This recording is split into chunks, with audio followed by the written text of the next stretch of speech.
አሰላሙ አለይኩም ወራህመቱላሂ ወበረካቱ ድና የተከበራችሁ የፋፊ ኮቻ ቻናል ተከታዮች እንዴት ናችሁ? ሰላም ናችሁ ሆይ? ዛሬ ውሎዬ ከእናንተ ጋር ይሆናል። ቪዲዮን ሼር እና ላይክ አድርጉልኝ። ምሳ አብረን እንሰራለን። ቀለል ያለ ከብሳ በፍጥነት እንሰራለን ማለት ነው። ልጆች ልንተኛ ነው ስላሉኝ እዚህ ጋር የምጨምራቸውን ግብአቶች ሁሉንም አዘጋጅቻለሁ። ነጭ ሽንኩርት፣ ቀይ ሽንኩርት ከትፍ ያለው ቲማቲም፣ እንዲሁም ፍልፍል ባርድ እዚህ ጋር ግማሽ ዶሮና ድንች አለ። ሁሉንም የምጨምራቸውን አዘጋጅቻለሁኝ። ከቅመም ጭምር እዘጋ ቅመም አለኝ ማለት ነው። ውዶች አሁን ያያችኋቸውን እዚህ ጋር ብረት ድስቴን ከፍ እንትን አልኩኝ። ማን ነው ጋዜን ለኮስኩኝ። ምንድነው የማደርገው? እዛ የከተፍኳቸውን ሁሉ በአንድ ላይ ነው የምጨምረው ማለት ነው። በአንድ ነው የማቁላላቸው ውዶችዬ። ሽንኩርቱን ብቻ አቁላልቼ ሌላውን ደግሞ እንደዚህ እስከማድረግ ሰዓት ስለሚሄድ በአንድ ጨምረውና በአንድ ይበስላል። እዚህ ጋር ነጭ ሽንኩርቴ መቀጥቀጥ ነበረበት፣ ነገር ግን ስለሚበስል ችግር የለም ኖርማል ነው። እዚህ ጋር ሁሉንም በአንድ ላይ ምንድነው የማደርገው? አቁላላዋለሁ ማለት ነው። ራሱ በራሱ እንትን ቲማቲሙን በደንብ አድርጎ ያበስለዋል። ከዛ ሲበስል ዘይት እንጨምርበታለን ማለት ነው። መሻላ እዚህ ጋር ያቀረብኳቸው ቅመሞች ጅንጅር ፓውደር አለ፣ የሩዝ ቅመም አለ፣ ትንሽ ቂንዶ በርበሬ አለ፣ ከዛ ፓፕሪካ አለ ማለት ነው። እዛ ጋር አይታችሁታል። መጨረሻ ላይ ያኔ ዶሮዬን ከጨመርኩ በኋላ እጨምረዋለሁ ቅመሜን ማለት ነው። በምታዩት መልኩ አሁን እዚህ ጋር ይሄን ትንሽ እንደዚህ ካረኩት ወይም ደግሞ ከነካካሁት ምንድነው የማደርገው? ከድናለሁ። በራሱ ሙቀቱ በደንብ አድርጎ ያበስለዋል ማለት ነው ውዶችዬ።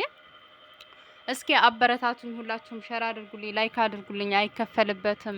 እንደው አረብ ሀገር ተሆኖ ቭሎግ አይታይም ያላችሁ ማን ነው? ለምንድን ነው የማታበረታቱኝ? ሸር አድርጉልኝ። እውነት ይሄን ያክል ምን ችግር አለው ማለት ነው? አበረታቱ፣ ቪዲዮዬን እዩልኝ። የኢትዮጵያን ብቻ ነው እንደ ማየት የምትፈልጉት? የአረብ ሀገር ማየት አትፈልጉም? አረብ ሀገር ተሆኖ ራሱ በመዳን ቤት ሆኖ የሚሰሩ ቭሎጎች እኮ በጣም ተጓጉተው እንደውም መሻላ ብላችሁ እያበረታታችሁ የምታግዙበት እንደውም የመዳን ቤት ቭሎግ ነው ማለት ነው። እውነቴን ነው የምላችሁና ሁላችሁም አበረታቱ፣ ሼር አድርጉልኝ፣ ላይክ አድርጉልኝ ማለት ነው ውዶቼ። በምታዩት መልኩ ዝጋ ከደንኩት በደንብ ጥብስ ካለ በኋላ በራሱ ብስል ይልልኛል። ያ እስከሚበስል ድረስ እዚህ ጋር እጄ ስራ አይፈታም። አንዳንድ ነገር አስቤዛ አምጥተውልኝ ነበረ፣ እነሱን መሰታተር ጀመርኩኝ ማለት ነው። ያው ሴት ልጅ ታውቃላችሁ እጇ ስራ ፈታ ቁጭ አትልም። እነዚህን ማስተካከል ጀመርኩኝ ማለት ነው። እና ውዶችዬ ይህንን ቪዲዮ ሸር አድርጉልኝ። የሆነች ልጅ ባለፈው ቲክቶክ ላይ እንደዚህ እያወራ ወይ እንደዚህ ለፍተሽ ነው እንደ ምናምን ቪዲዮ ምሰሪው ምናምን ብላኛለኝ። ማለት ያኔ ዝም ብሎ ኖርማል ያለ አይደለ ተቀርጾ ምናምን የሚለቀቅ ብቻ ነበር የሚመስላትና መቀረጹ ሳይሆን ቪዲዮ ኤዲት ስታደርጉ ሰዓት ይወስድባቸዋል። የማትፈልጉትን ቪዲዮዎች እንትን ትላላችሁ። እንደገና ቪዲዮዎቹን ቼክ አድርጋችሁ ነው። በእርግጥ እኔ ብዙም አልከታተለውም፣ ግን አብዛኛው ሰው በጣም ቪዲዮዎቹን ቼክ አድርገው ምናምን በቃ አለ አይደለ ያን የሚቆረጥ ቪዲዮ ካለ ያንን አስተካክላችሁ ነው ሸር የምታደርጉት ማለት ነው። እና ትዕግስት ያስፈልጋል። እኔ አሁን ይሄን ቪዲዮ ኤዲት ሳደርግ በቃ ወይ ድምጽ እንትን ብዬ ድምጽ ያልገባልኝ ይላል ሳልነካው በችኮላ ካሁን ስራው ገባለሁ እያልኩ ስለሆነ በዛ አይነት ምክንያቶች ማለት ነው። እና በጣም ትዕግስት ያስፈልገዋል። በቃ ሶብር ያስፈልገዋል። በጥቅሉ መስዋዕትነት ተከፍሎበት ነው አንድ ቪዲዮ የሚሰራው ማለት ነው። እና ቪዲዮ የሚሰሩ ሰዎች በጣም ጊዜያቸውን፣ ሰዓታቸውን፣ ብዙ ነገራቸውን አቃጥለው ነው። ዝም ብሎ በአንድ እንትን ብቻ ቪዲዮ አይደለም ተሰርቶ የሚለቀቀው ማለት ነው። እና ውዶችዬ ሸር አድርጉልኝ ልላችሁ ነው በዚሁ አጋጣሚ። አይከፈልበትም። በምታዩት መልኩ በሰለ። አሁን ምንድነው የማደርገው? ዘይቴን ጨመርኩኝ ማለት ነው። ከዛ በኋላ ምንድነው የማደርገው? በደንብ እስከ እያቁላለሁኝ ያበስለዋለሁ ማለት ነው ውዶችዬ። እዚህ ጋር እንዴት እንደበሰለ አያችሁ። ከቅድሙ አሁን ትንሽ ሆኗል፣ ምክንያቱም እየበሰለ ሲሄድ እያነሰ ነው የሚሄደው ማለት ነው። እና ዶሮዬን ጨምርና በአንድ ላይ አሸዋለሁ። ዶሮውን ከጨመርኩት በአንድ ላይ ሽት ሳድርገው ይሄ ፍልፍል ባርዱ በማንኛውም እንትኖች ላይ ብትጨምሩት ጣዕም ይሰጠዋል። እዚህ ጋር ዶሮዬንም ድንችንም ነው የምጨምረው። ድንቹ እዛ ሀገር በነገራችን ላይ በደንብ አይበስልም፣ ቶሎ በኋላ ላይ ብትጨምሩት አይበስልም። እኔ ሁልጊዜም ሰራ በአንድ ላይ ነው የምሰራው። አንድ የሞከርኩት አይበስልም። ከዛ በኋላ በአንድ ነው የምጨምረው ማለት ነው። አንድ ላይ ራሱ ይበስላል ማለት ነውና የብቻ ለመጨመር መጀመሪያ ዶሮውን ከዛ ከዛ በኋላ ድንች ለመጨመር የመብሰል እንትኑ የድንቹ አነስተኛ ነው። ስለዚህ በአንድ ላይ ከጨመርኩት እዛው በአንድ ይበስላል። ይሄም ሆኖ ራሱ ቀድሞ ድንች ድክክ አሁን የኛ ሀገር ድንች ትንሽ ነው የሚበቃው። ማንኪያ ራሱ እንኳን ካስገባችሁበት በቃ ፍርስ ነው የሚለው ማለት ነው። የዚህ ሀገር ደግሞ ምንም በቃ የማይበስል ድንች ነው። የዱባይ ራሱ ደህና ነውና የየሀገሩ ይለያያል መሰለኝ። ከዛ በምታዩት መልኩ በደንብ አድርጌ አሻውት ማለት ነው። በደንብ አድርጌ እንደዚህ እንትን ካልኩት ትንሽ ከደን አድርገውና የተወሰነ ዶሮ ጠበስ ይላል። ከዛ በኋላ ቅመም እንጨምራለን ማለት ነው ውዶቼ። ማሻአላ ተባረከ ረህማን። በጣም በፍጥነት ራሱ የተሰራ አይመስልም። በጣም ቆንጆ ነበረ። እውነቴን ነው የምላችሁ። በአንድ ላይ እንደዚህ ሽንኩርት በሰለ ምናምን አትበሉ። እንደዚህ በአንድ ላይ ሁሉንም የሚከታተፉትን ነገሮች በአንድ ስጨምሩት ማለት ነው ራሱ በሙቀቱ አሁን ቲማቲም ብዙ ጊዜ ውሃ ስላለው በራሱ ሽንኩርቱን በደንብ አድርጎ ያበስልላችኋል። ከዛ እንደዚህ በደንብ ከቅመሙ ጋር ካሸውት በኋላ ጥብስ እንደ ማለት ይልላችኋል። ገብቷችኋል? ከዛ እንደዚህ ከበሰለ ምንድነው የማደርገው? ቲማቲም ማጁን አለኝ ወይም ደግሞ ቶሜት ማጁን ነው የሚባለው። እሱን እጨምራለሁኝ። ሙያ ልታስተምሪኝ ነው እንዴ እንዳትሉኝ፣ የራሴን ሙሉዬን ነው የማሳያችሁ ሁሎችዬ። ከዛ በምታዩት መልኩ እንደዚህ በደንብ ካሸዋት በኋላ ከቅመሙ ጋር ሳልሳይን እጨምርበታለሁ ማለት ነው።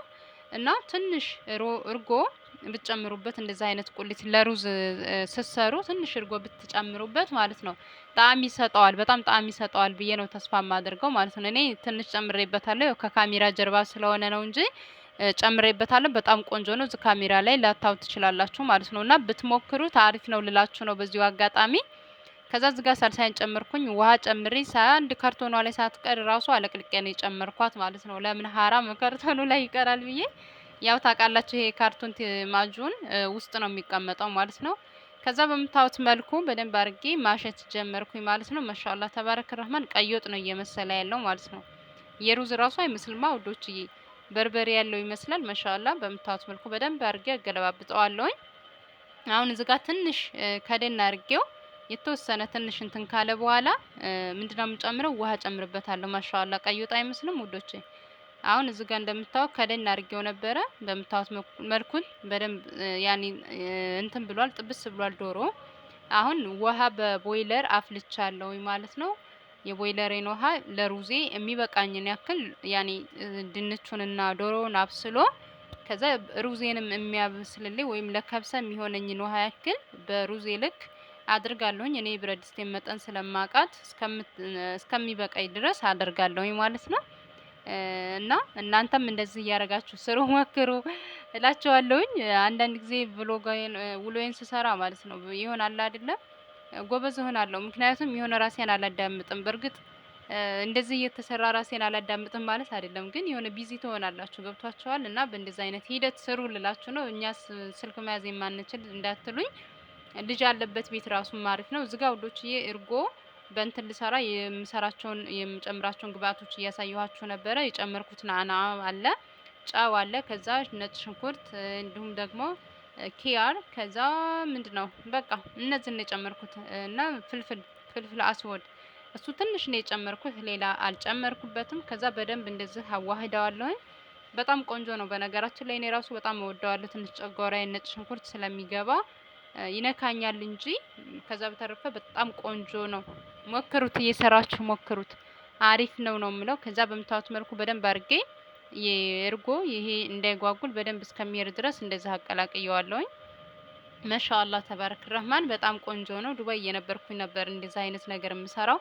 እንደውም ደግሞ ይሄ እንትን ምንድነው ፈተን ምንድነው ሰላጣ የሆነ እንትን ሰላጣ አለ በብርቆል የሚሰራ እሱን ነበር የምሰራው ውዶቼ። እዚህ ጋር መጣሁኝ ሳየው ውሃዬ የሩዜ በምታዩት መልኩ ዶሮዬን ድንቸን በስሏል። ከዛ ሩዜን ዘፍዝፌ ነበር አጠለልኩኝ፣ ሩዜን ጨመርኩኝ። ማሻአላ እዚህ ጋር በጣም ቀይ ሆኖ ነው የምታዩት መረቁ። ነገር ግን ሩዙ በኋላ ላይ ሲበስል ቆንጆ ነው የሚሆነው። እዚህ ጋር ሰላጣ ልከታትፍላችሁ አቅርቤ ያለውኝ። ያው ወደዚህ ወደ ሩዜ የመጣው በመሀል እዛዝ እያልኩ ነው እናንተን ለማሳየት ያክል። እዚህ ጋር ስመጣ ሩዜ ትንሽ ቀረዋል። ውሃ መጥቶ እንደሆነ ከስራ አየሁት፣ ግን በዚሁ ያበስለዋል። ከዛ በልሽ ሳየው ደግሞ በምታዩት መልኩ ቆንጆ ሆኖ በስሏል። አሁን ውሃ ምንም አያስፈልገውም። ያው ሩዝ ከፈት ከደን ሲደረግ አይወድም። ይሄ የመጨረሻ ነው የከፈትኩት፣ አንድ ጊዜ ብቻ ለማየት ከፈትኩት። ቅንስ አድርጋችሁ ከተንተከተከ በኋላ ሩዝ አንዴ የመጨመራችሁት መረቅ ላይ ከዛ መክደን ነው። እዚህ ጋር በምታዩት ጀህዝ ሆኗል። ሰላጣ ስላችሁ ሎሚ ምናምን እንደዚህ ባንድ ተቀላቅሎ ሳይ ልጆች እንደዚህ ነው የሚፈልጉት። እዚህ ጋር ያዘጋጀኋቸውን ባንድ ላይ እዩልኝ። ማሻአላ ማሻአላ ተባረከ ረህማን። እንደታያችሁት ደግሞ እጅ ነው የሚያስቆረጥመው። ራሱ ብትቀምሱት በጣም ነው የሚጣፍጠው። ወላይ እንደዚህ እንደምታዩት አይደለም፣ በጣም ራሱ ብትቀምሱት ማለት ነው። ወላይ ቆንጆ ነው።